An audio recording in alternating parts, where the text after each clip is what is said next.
Good morning students. हम लोग समांतर माध्य के बारे में पढ़ रहे थे और प्रश्नावली 17.3 तक के प्रश्न हमने हल किए थे। आज मैं आपको 17.4 प्रश्नावली पढ़ाऊंगा, लेकिन उससे पहले आपको मैं ये बता देता हूँ कि समांतर माध्य या औसत, समांतर माध्य या औसत ज्ञात करने की हमारे पास में 3 विधियां हैं। कितनी विधियां हैं? 3। पहली है प्रत्यक्ष विधि, दूसरी कल्पित माध्य विधि और तीसरी है पद विचलन विधि। इन 3 विधियों में से आप किसी भी विधि से समांतर माध्य ज्ञात कर सकते हैं। तीनों विधियों से एक ही उत्तर आते हैं, अलग अलग नहीं आएंगे। आप लोगों ने अभी तक जो पढ़ा है वो प्रत्यक्ष विधि पढ़ा है।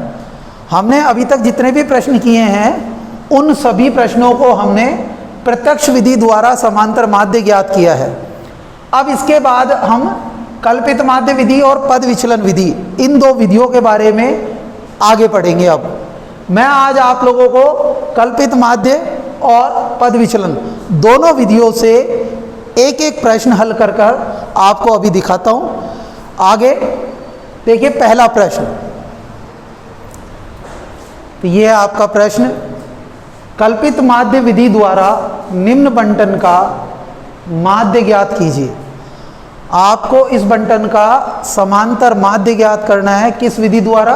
कल्पित माध्य विधि द्वारा। प्रश्न वही है आपका, वर्ग अंतराल 0 से 10, 10 से 20, 20 से 30, 30 से 40 और 40 से 50। और नीचे इसकी बारंबारता 24, 40, 33, 28 और 30। आप लोगों को प्रश्न उसी तरह लिखना है। हल करने के लिए वर्ग लिख दिया और बारंबारता लिख दी। इसके बाद आप लोगों को मध्यमान ज्ञात करना है। मध्यमान मैंने आपको बताया था किस तरीके से ज्ञात करते हैं। इन दोनों को जोड़कर आधा करते हैं। 5, 15, 25, 35 और 45। ये आप लोगों ने मध्यमान ज्ञात कर लिया। मध्यमान ज्ञात करने के बाद आप लोगों को कल्पित माध्य मानना पड़ेगा। माना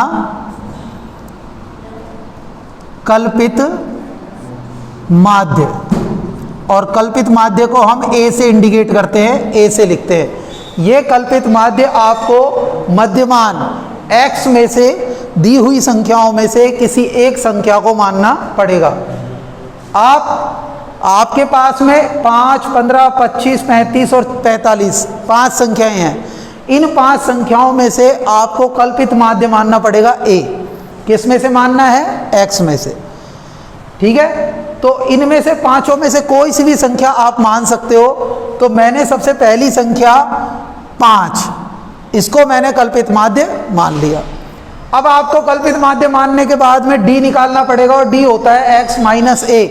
x हमारी ये संख्या है और a हमारा कल्पित माध्य कितना है? 5। तो d का मान ज्ञात करने के लिए x माइनस a निकालना पड़ेगा। x minus a, 5 minus 5 0, 15 minus 5 10, 25 minus 5 20, 35 minus 5 30 और 45 माइनस 5 40। इस तरीके से आपको d निकालना पड़ेगा, x माइनस a।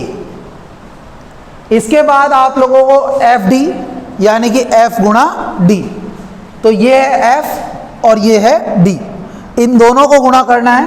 तो 24 गुणा 0 0, 40 गुणा 10 400, 33 गुणा 20 660, 28 गुणा 30 करेंगे तो 8 या 24 का 4 हासिल 2, 3 दूनी 6 और 2 8, 840। और 30 गुणा 40 कितने होंगे? 1200। इस तरीके से आप fd ज्ञात करेंगे, यानी कि f को और d को दोनों को मल्टीप्लाई करेंगे। 24 गुणा 0 0, 40 गुणा 10 400, 33 गुणा 20 660 और 28 गुणा 30 840 और 30 गुणा 40 कितने हो गए? 1200। अब कल्पित माध्य विधि द्वारा समांतर माध्य, समांतर माध्य, तो कल्पित माध्य विधि द्वारा समांतर माध्य ज्ञात करने का सूत्र होता है a plus sigma F D बटे सिग्मा एफ। इस सूत्र में आप लोगों को क्या रखना है, मान रखना है। तो उसके लिए हम लोग पहले सिग्मा यानी कि योग ज्ञात करेंगे। किसका योग, एफ डी का। इसको जोड़ेंगे 0 0 0 0 0, 6 और 4 10 की 0 हासिल 1, तो 4 और 1 5, 5 और 6 11, 11 और 8 19, 19 और 2 21 का 1 हासिल 2, 2 और 1 3, 3100। सिग्मा एफ इसको आप जोड़ेंगे 4 और 3 7, 7 और 8 15, 15 का 5 हासिल 1, तो 2 और 1 3, 3 और 4 7, 7 और 3 10, 10 और 2 12, 12 और 3 15। तो सिग्मा एफ कितना आ गया 155 और सिग्मा एफ डी 3100। अब इन दोनों मानों को आप उस सूत्र में रखेंगे और हल ज्ञात करेंगे। ए का मान कितना है 5 प्लस सिग्मा एफ डी कितना आ गया 3100 बटे सिग्मा एफ कितना है 155। तो 5 प्लस, अब आप लोगों को 155 का भाग किस में देना है 3100 में। 155 का भाग किस में देना है 3100 में। तो आप 3100 में 155 का क्या देंगे भाग। जब आप 3100 में 155 का भाग देंगे तो कितना उत्तर आएगा 20, और 20 को 5 में जोड़ेंगे तो कितना हो जाएगा 25। तो इस प्रकार से समांतर माध्य ज्ञात करेंगे। किस विधि से, कल्पित माध्य विधि द्वारा समांतर माध्य आप लोग इस तरह ज्ञात करेंगे।